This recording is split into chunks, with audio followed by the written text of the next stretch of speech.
what's going on, man? It's the Harp Season Podcast, man. I told y'all it was coming. Along with my brother Jay-mo Dejon. He in the building today, man, so you know what's up. Yes, sir. So, shit, man, we're going to pop it off, man, with this nigga Kanye, man. I think homie done finally lost it. It was bad. It was bad for Trump to meet with Nick and Ye. Okay. I had no idea your voice is going to sound like that, Netanyahu. So you don't like Benjamin Netanyahu? He done finally lost it. I knew it was coming. So. Kanye a sad case. Think so? That's how I feel, bro. I just feel like he got a mental problem, bro. Yeah. And he having a breakdown in front of the whole world.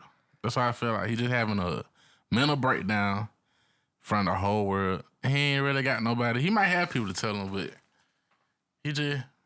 I get sad, like, feel like if he was a regular functional person. Right. I mean, he got to be held accountable, but feel like the fact that he having a mental breakdown, bro, I don't know how to feel about it. It's just like... I'm going to say this, bro. Mental health is a serious thing.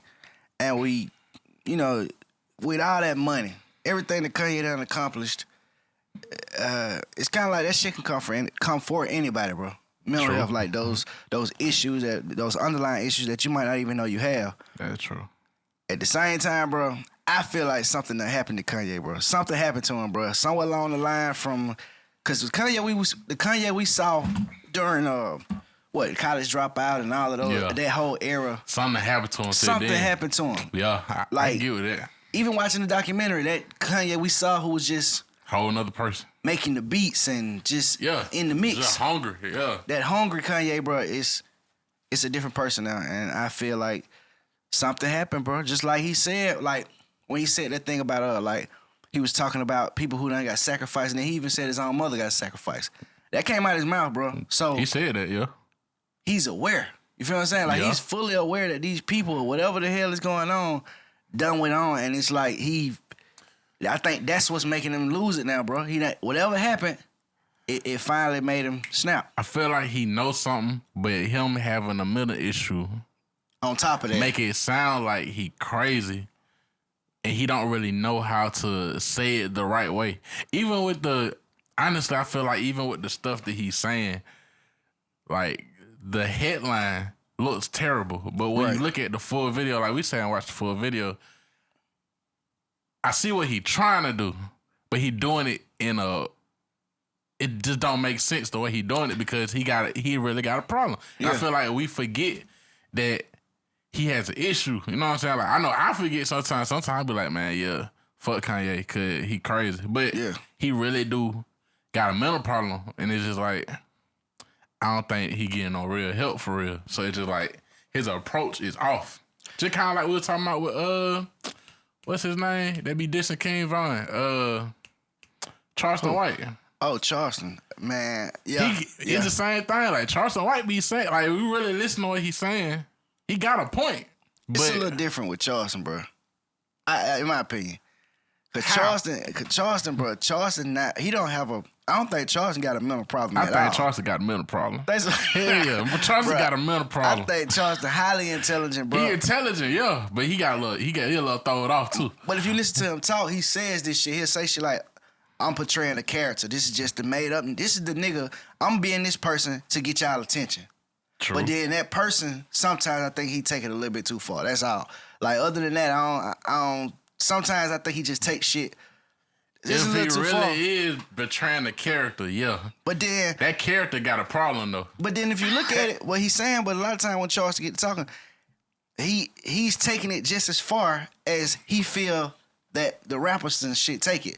True. When they get out here and talk about all this shit that they don't do for real, like they get out here and talk about killing and murder. Now some of these niggas actually out here in the field, actually doing it, yeah. But like the rappers that he be going at, these niggas don't be. They ain't out here doing all the extra shit that they say they doing. True. Or they get on these records and say, I kill a nigga with this, and that. But if you done killed this many niggas, all these niggas will be in jail. You feel me? Yeah, so like exactly. With that, I think that he just he it's for entertainment. But then not knowing like, bro, a lot of these niggas want to hurt this nigga for real now. You know what I'm saying? Yeah, like true. It's a couple of these niggas really want to hurt this nigga. But back to my man's Kanye, man.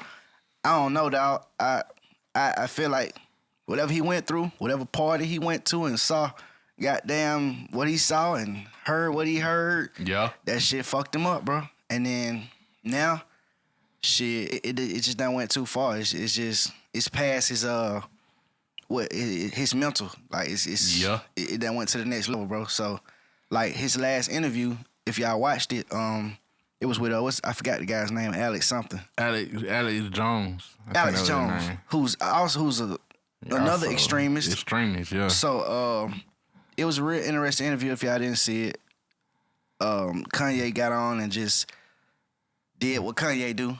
You know, it was entertaining as hell. At first, I thought it was just a thing that he was just doing because, you know, normally he'll do some crazy shit and then he'll drop an album at one point. Yeah, true. But now it's like he just doing crazy.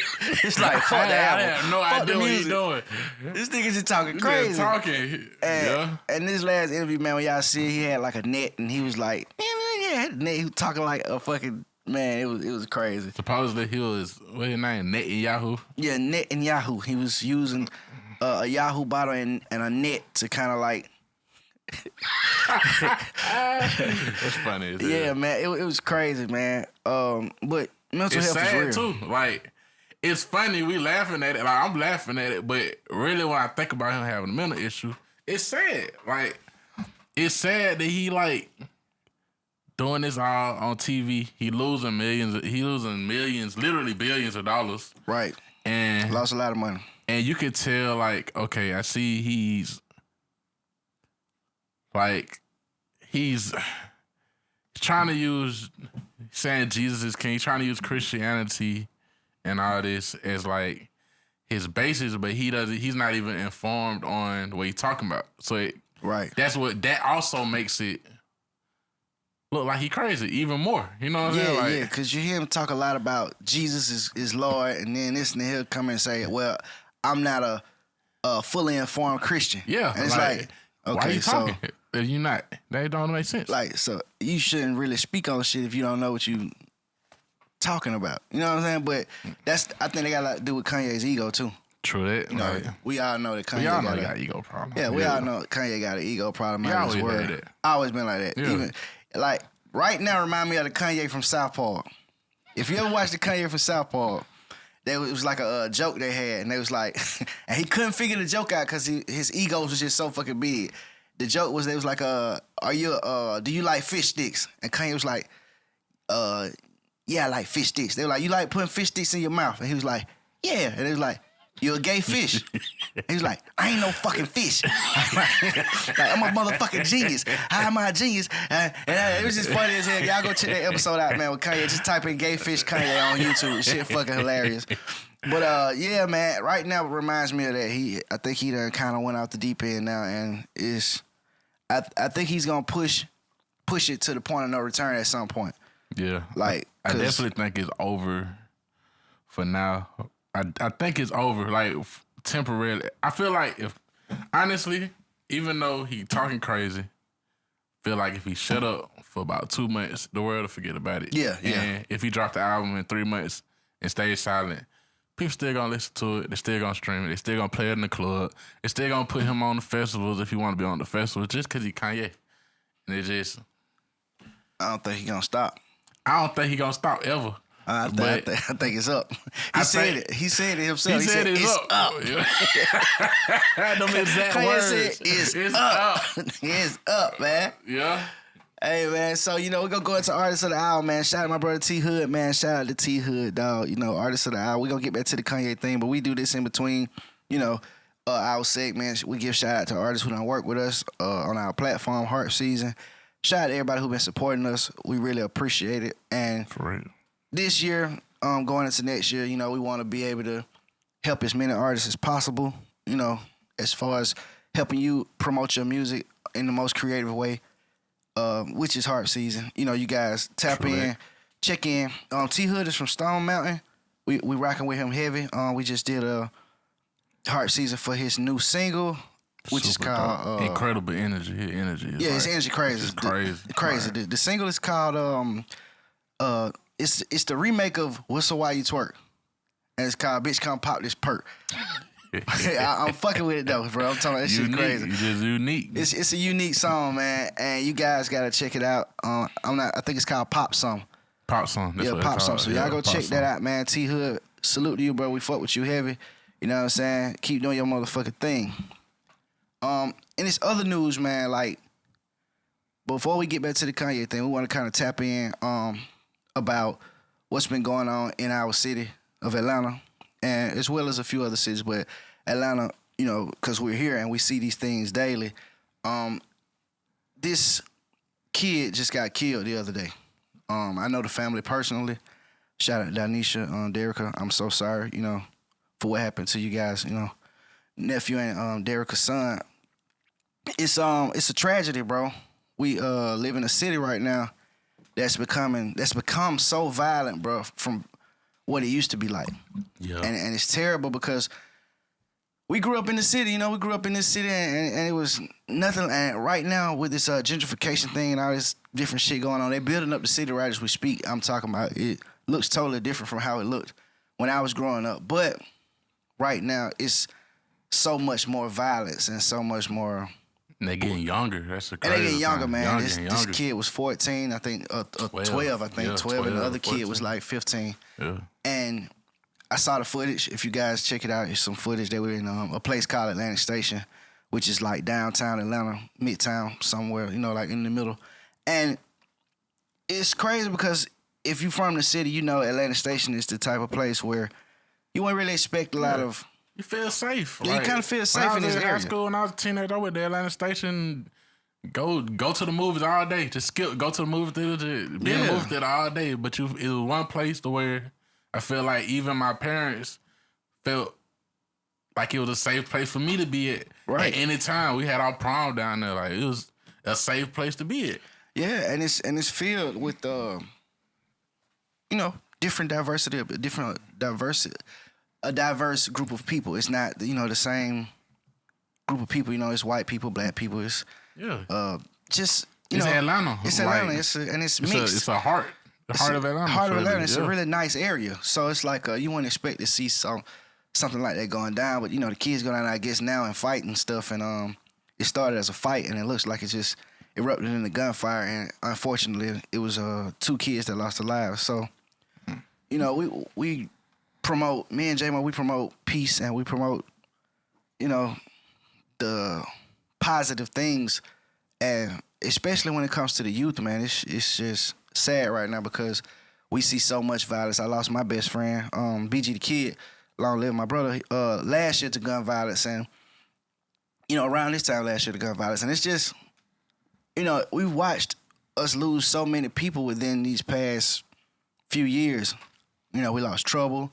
We just lost Takeoff. We lost P&B Rock. Just a lot of artists, but other than these artists, we lose a lot of, you know, people who are out here in the streets too. Just a lot of regular people that you might not hear about and that you might not, you know, see on TV and everything. And Atlanta has become like one of those places where you just gotta kind of be on your swivel. You kind of gotta keep it on you.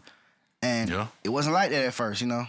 I mean, not for, you know, us, not for the people who live here, and for the people who, you know, pretty much anybody. If you just come in to visit, you know, Atlanta was a party spot. You know, you come to Atlanta, you have a good time, it's party, a safe place. Like, safe place. You know, it's cool. Safe.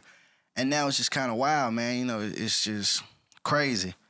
So you know, I have a take on it. I know we talk about it all the time within ourselves, but I feel like I try to identify the issue behind, like, what's up with the spike all of a sudden. Mm-hmm. I feel like part of me says it's COVID, but I feel like a lot of it, I don't know. I listen to the music now, and it's hard for me to really, I don't know if it's because I'm getting older, I don't know what it is, but I feel like it becomes harder for me to listen to the music now because they dissing the dead. Mm-hmm. And I know we always kind of talked about just, you know, elements of the street in the music, but I feel like now it's like really personal, like these real people, and it's like we have desensitized death in music. And I feel like In the world. period. And I just feel like,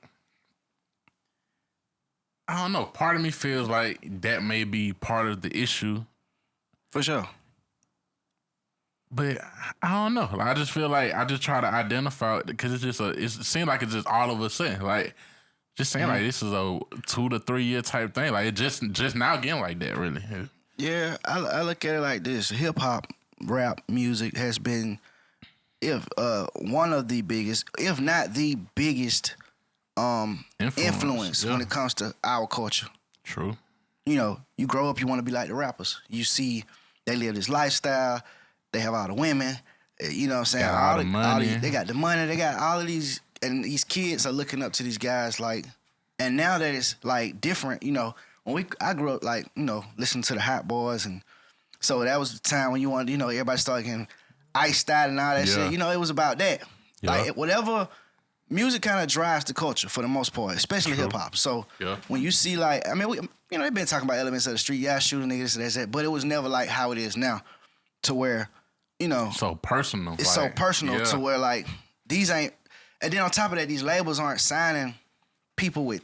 I'm not gonna say we do have some talented artists, but back in the day, it used to be about you had real to have music. You had to have talent in order to get a deal, and now you got people who just get popular and start doing music. Just gotta have an image. Yeah, you just gotta have an image. That's and it's crazy because, you know, if you popular, and you could be popular in a very negative way and get a deal. And then you get a deal, and then now you bring all this negativity into this industry, and now you got street niggas who are artists. Yep. You know what I'm saying? It's always been like, you know, you always get your street nigga who are, but now it's different because you got guys who weren't even rappers. Guys who never even thought about rapping, who weren't even out here. Thought about rapping. They just in the street. And now, boom. Still in the street, Still in the streets, and now you just rapping with it. And you got ops, you got people who want to kill you, literally. And now you famous, and they want to kill you even more. Still want to kill you. You know what I mean? So it's like, it's different now. So, and these kids look at this shit and they idolize it. Yeah. You know, having an op and having a fucking person that you want to kill, or having niggas doing shit, you know what I mean? Doing all this extra shit that's really senseless and it appears as cool. Like, we were talking about, like, even like, when you think about, I wasn't born when Michael Jackson's prime, but I feel like even with people like Michael Jackson, people idolize Michael Jackson because he was music. Like, he was in music. So, like, the only time you seen Michael Jackson was on TV. Oh, yeah, like, for sure. You didn't see him on social media. You ain't see all that. So, people idolize him. And back when Michael Jackson was popping, nigga wanted to dance. Nigga wanted to sing. We wanted to sing the girl. We wanted to talk about how much we love women.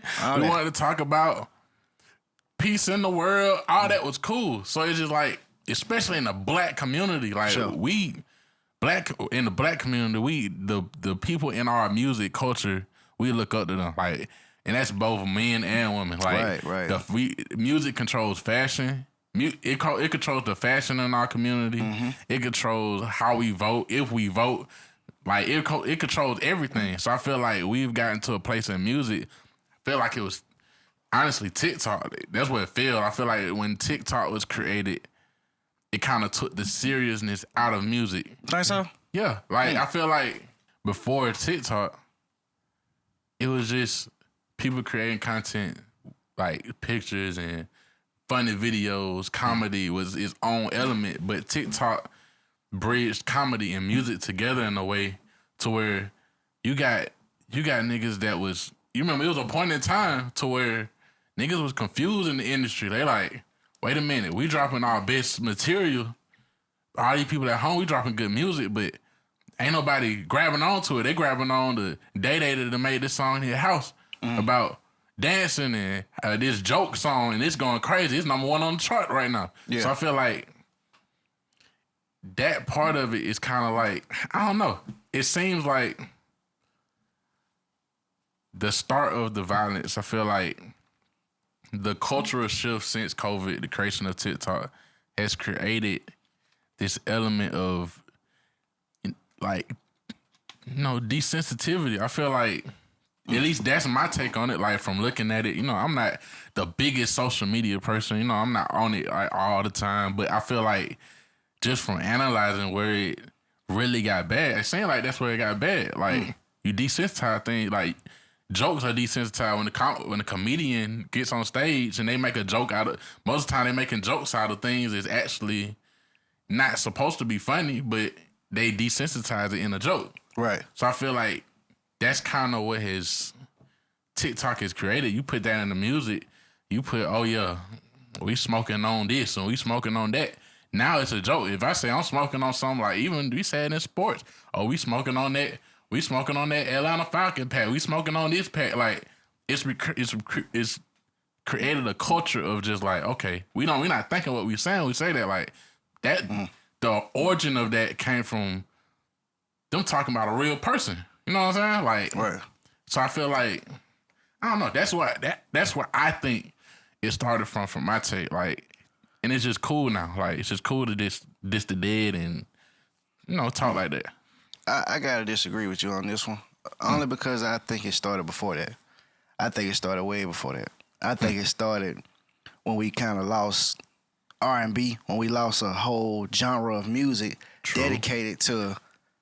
We lost a whole genre of music that was dedicated to love itself, or dedicated to dedicated to being family oriented, dedicated to loving the woman you with, dedicated to loving the man you with, and we lost that entire genre. And when you lose that genre, I felt like R&B and stuff like that was the balance. We had the gangster shit, we had the gangster rap over here, and then every now and then you hear some huge R&B record that'll make you feel a whole different way. Or you'll have a song about, like you have a Dear Mama by Tupac, or you have these songs that were positive to our community. But now, it's not like that. Now you got rap, you got hip hop, you got kill, bang, bang, shoot 'em up, and then I'm gonna fuck your bitch, I'm gonna do this, I'm gonna do that. We don't got no really good, and then the R&B people who we do got, the singers. They talking the same shit. They talking down on the same shit. And it's just like all of these, like you said, with the women and shit in the culture, with the guys and all together, it's just like we damn near against each other within the music. Yeah. And it sucked because shit, it wasn't always like that. Yeah. Until, we lost that genre, and then all of a sudden it's like, okay, what do we do next? Shit, ain't nothing else left but the streets, or ain't nothing else left but goddamn this shit that they talk about now. And you know what I'm saying? Like, bro, I like music now. You know what I'm saying? I'm not against music right now. I love music. Either way it went. But, I find myself at the age I'm at now, I'm always dig back in my crate. I'm always go back. I'm always listen to some Jodeci. I'm always go back and listen to some goddamn old school moments. I'm always, bro, I'm gonna do that even in my car, bro. When I'm riding, nigga, I might turn on some old goddamn fucking R&B shit. You know what I'm saying? Real old school R&B. You know what I'm saying? Some real old school R&B. And music it's supposed to make you feel. I feel like the purpose of music, I feel like God created music. God created music so we could feel like God created music, but we know who the God, but the devil controls it. That's true. Yeah, like. And now more than ever, bro. The spirit, it's a spirit in music, bro. Yeah, it's a certain spirit right now, and we got to shake that shit. We got to, bro. I think we doomed in the future if we don't. If there isn't a cultural shift at some point, which I'm pretty sure it is gonna be because these niggas going to jail, all these indictments and shit. I think it's gonna switch up sooner or later. Hopefully. Hopefully. You know what I'm saying? I feel like these labels need to start putting so much money in. Yeah. And just kill music. And then, digging a little bit deeper, these label heads, these people who are signing these artists, they know. They know what's up. They know. They are fully aware and fully conscious of what's going on. They'll sign these guys and put insurance policies on them and kind of bank on, Yeah. That's a real thing. That's a real thing, man. They bank on that shit, Especially when you sign to a label. I feel like artists don't realize when you sign to a label, what that really mean. You know what I'm saying? Like I was talking to one of my mentor, Dr. Hagen. He was like, like, did you know when you sign? Shout out Dr. Hagen. But yeah, when you sign to a label, like he was talking about the deals back in the day. Mm-hmm. You sign to a label, people don't know they got a part in the contract where they own your name, literally own your name. So if something happened to you, they can replace you with another face with the same name. Damn. And that's in your contract. Like that's a standard contract. Like if Jay-mo Dejon want to sign a deal and Jay-mo Dejon piss somebody off at the label, get what? We gonna find another Jay-mo Dejon and name him to put him as the face of Jay-mo Dejon and let him do that. Like Prince. Prince, that was his whole thing. Would change his name to the symbol. Like he didn't own his name. Known as Prince, yeah. So like that's the thing. Like they really do take them policies out on artists. Like yeah, for sure, man. And man, you know, we want y'all to keep tuning in, man. We're gonna be talking about all type of shit. If y'all got any subjects that y'all want us to cover too, please leave it in the comments. You know, contact us, hit us on the inbox. You know what I'm saying? We're doing this for the culture. We want everybody to tune in and just, you know, give us feedback, give us insight on things, and we're gonna be covering it as much as y'all want to hear, as much as y'all want us to cover. And believe it, we both intellectual. You know, we both articulate enough to, you know, let you guys get the information clear as possible. And it's up, man. You know what I'm saying? Harp Season Podcast. We live yes, sir. Every motherfucking week, man. You know what I'm saying? Sir. Keeping this shit going every week. And back to this nigga Kanye. I told y'all we was gonna come back to Kanye, man. I'm not letting this subject go till we get to the bottom of this shit, man. I'm telling you, bro, Kanye, the shit that I think happened to Kanye, bro, is deeper than what people could even. It's different, bro. It's different. Like, we hear about this shit, man. We hear about these secret societies and all of these things, and I personally believe this shit. Like, I believe it more than, like, anybody, because, like, I just do. You know what I'm saying? True. Like, you hear it once, it might be true. You hear it twice, it could be. By that third or fourth time, shit, that shit for real. And we hear this all the time about these artists who go through these things, and next thing you know, shit start happening to their families, shit start happening to their careers, you know, or if something happens to somebody in their family, their career skyrocket after that. And it's like, damn, this same scenario happens so much. It gotta be a commonality, and like something it gotta be some kind of thing to it if it keep happening. Like, yeah, and then a lot of these artists lose their minds, bro. Like, or they go crazy, bro. Like, and we talking about some of the richest people in the world. Martin Lawrence, one of the biggest comedians of all time, bro, was running around Hollywood or some shit, ass niggas screaming they trying to kill him. You know what I'm saying? Kanye, who just obviously done had some type of breakdown, and he on here talking with him fucking Nick and a goddamn Yahoo bottle.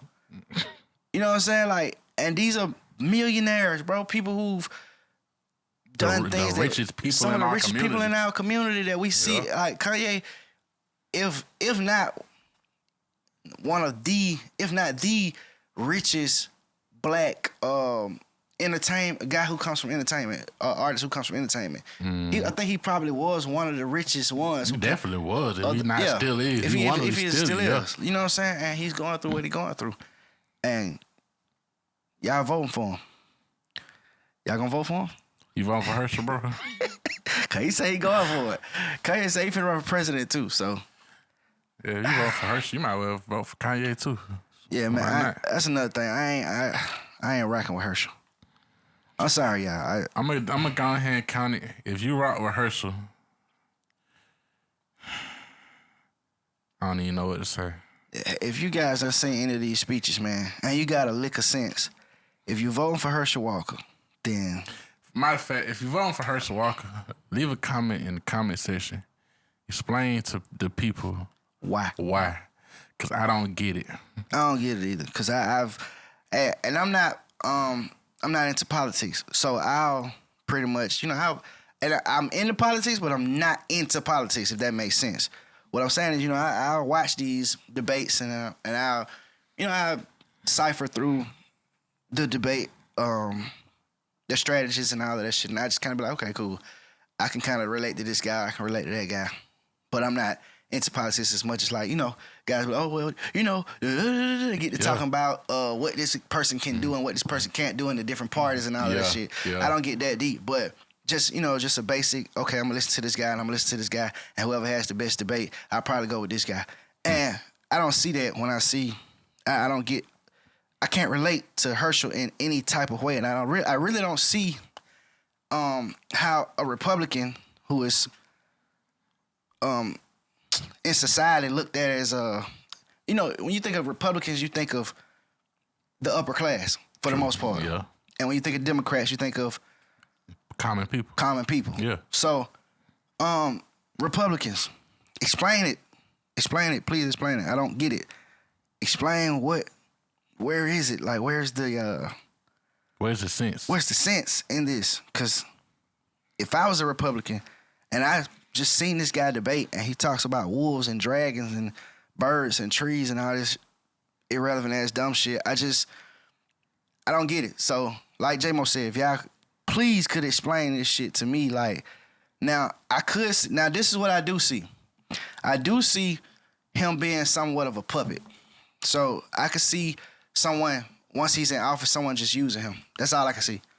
But I think that's what he is. Me personally, my personal opinion, that's what he is. Like, if Herschel Walker wins the Senate election and let's just say David Perdue wanted to run against him, who we gonna vote for? The David Perdue or Herschel Walker?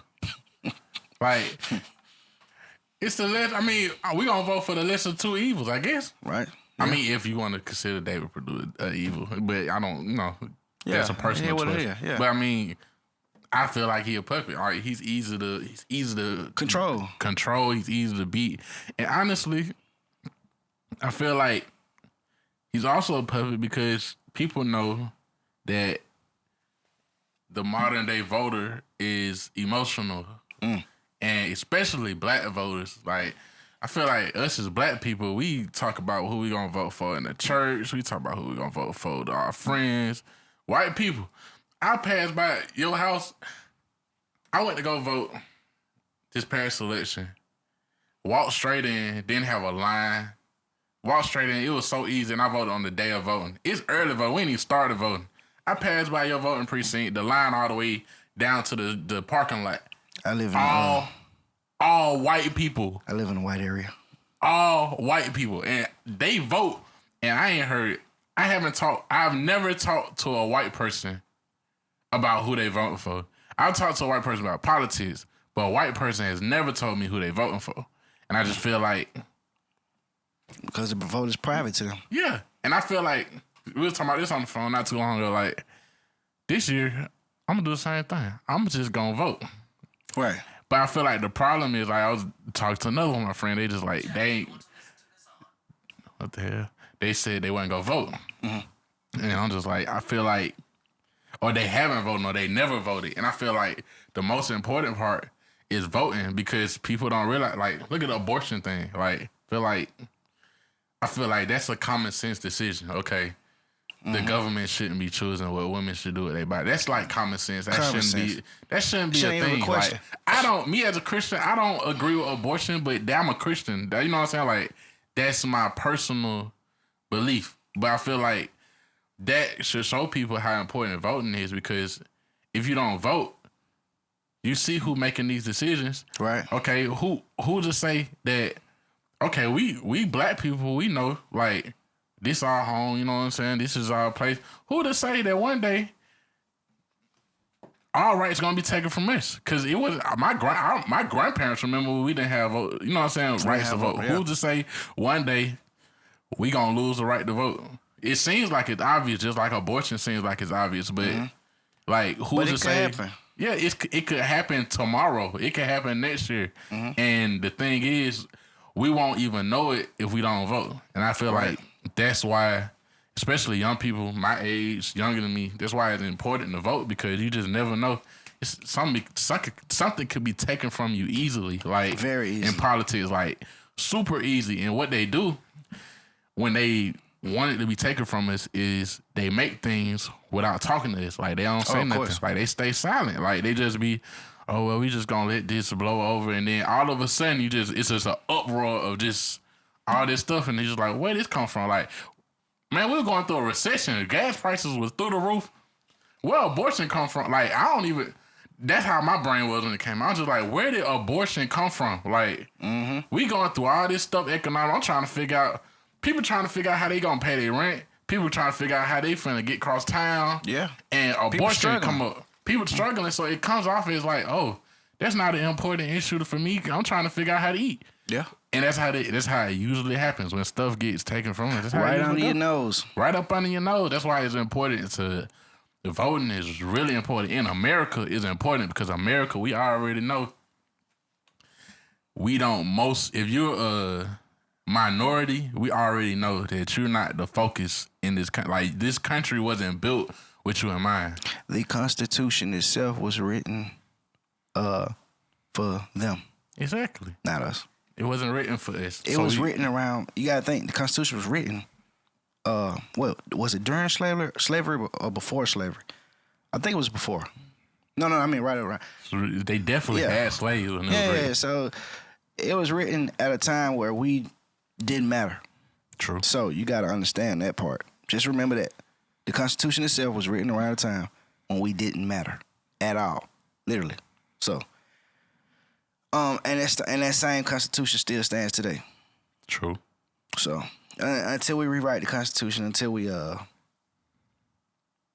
start attending all of these different meetings that we don't attend, and let me be clear on that. When I say the things that we don't attend, the things we don't show up for, the things we like voting, black people, we don't show up for voting.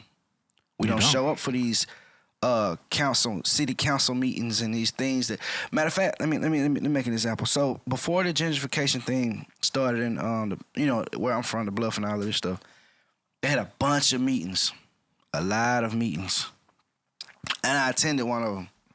And these were people I had never saw in my community.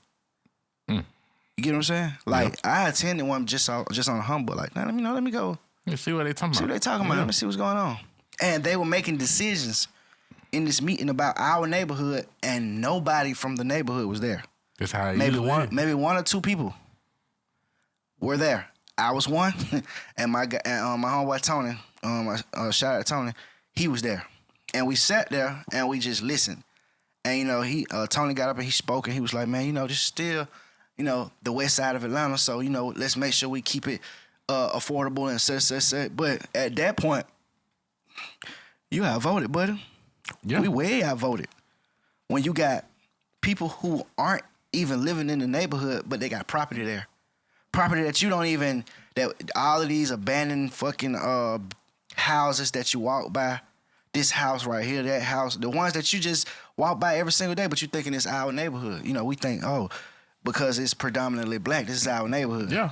It's not about. And they own it. Ownership, guys. Ownership. It's not about where you live. It's about what you own. Ownership. And I'm so happy that I got into real estate. You know what I'm saying? That was one of the most important things in my life that changed my life. It changed my life, seriously, because it pretty much made me view the world differently. Yeah. It made me view because everything is real estate. Everything. Like, literally, everything is real estate, And, we gotta push ownership so much more. And you'll see. Because we need it in so many different levels. We won't really have a decision until we have it. Right. But that is a good thing. I do see more black people starting to own shit. So we are starting to own shit. But you see now, it's getting harder. Whenever we tap into something, it gets harder. If we tap it like Airbnb, for instance, once we start tapping into Airbnb and it's harder to do it. It's hard to do it. It get harder. Yeah. It becomes the whole thing. Now they want money off of your rent. Come on, and man. your Come on, man. Once your we rent learn and some the shit, extras. Yeah. Once we learn some shit, it gets 10 times harder for you to obtain whatever it is. So it's not only important to learn it, but learn it and pass it down. Because I feel like my grandparents, like, it was a point in time black people had, like, we had real estate, but the knowledge wasn't passed down properly. So when you don't have knowledge of something, somebody come to you, if you got a house, somebody come to you, hey, I'm gonna give you Hey, I got 85,000 cash for you right now for this house. You paying taxes on this house. You doing all this stuff. I got 85,000 cash for you right now. If I'm not knowledgeable, that's to me that's gonna come off like, oh, that's a no-brainer. I'm gonna take 85,000. I'm paying all this money. I don't even stay in the house. I'm gonna pay this 85. But little do you know, they taking that house, selling that house for 250, 300, 350, and your auntie that stay down the street, now she gotta suffer because now she can't really afford to stay in her house because the taxes are so high in the community because they doing that with everybody. And I just feel like it's important to pass down the knowledge. Like pass it down to your friends. Like if I see something, if I find something out, I'm calling somebody. Like I'm gonna call my friend, I'm gonna call Westside, I'm gonna call something. If I see something, it's like, hey, I just found this out. You know what I'm saying? I just found this out about real estate. What you heard about this? Like, you heard about this? Like this way. Like do that more often. Like figure out how to make all your friends own this shit. Each one teach one, man. Exactly. Each one teach one. And we got people. We have a problem with that mentality, crabs in the bucket. True. You know, a lot of us, bro, we don't like to see the next one come up, and that shit is just so terrible, and it makes it hard for us to do business with each other. It makes it hard for other people to do business with us because a lot of us come from that. A lot of us come from poverty. A lot of us come from nothing. So when we get something, we either throw it back in the faces of everybody or we don't want to see nobody get to the same level. Yeah, hold it back. You know? Yeah. So, yeah, man. So, we going to wrap it up, man. You know what I'm saying? We've been on this for a second. Y'all tune in. You know, Harp Season Podcast. I hope y'all enjoyed this segment. Gonna get at y'all next week. Once again, I'm DJ Westside. You can follow me at DJ_Westside. Let Jay-mo do his thing. It's Jay-mo Dejon. Follow me at JAYMO Dejon, DEJON. And for sure, man. All platforms. All platforms. And for sure, you got to follow Harp Season. That's at Harp Season Official. Harp Season Official on all platforms, man. Y'all go check out the content. Artists, tap in with us. Submit your music too, man. We'll be going over all type of music. We'll be doing just critiquing music, bringing some of the DJs in, bringing some of the guys who are really out here along with us, you know, who out here making moves as far as putting people in position in the industry. We'll have guys on. Even if we got to Zoom them, whatever, we're going to have a bunch of new guests coming in too. So you guys stay tuned. It's all love. We gone.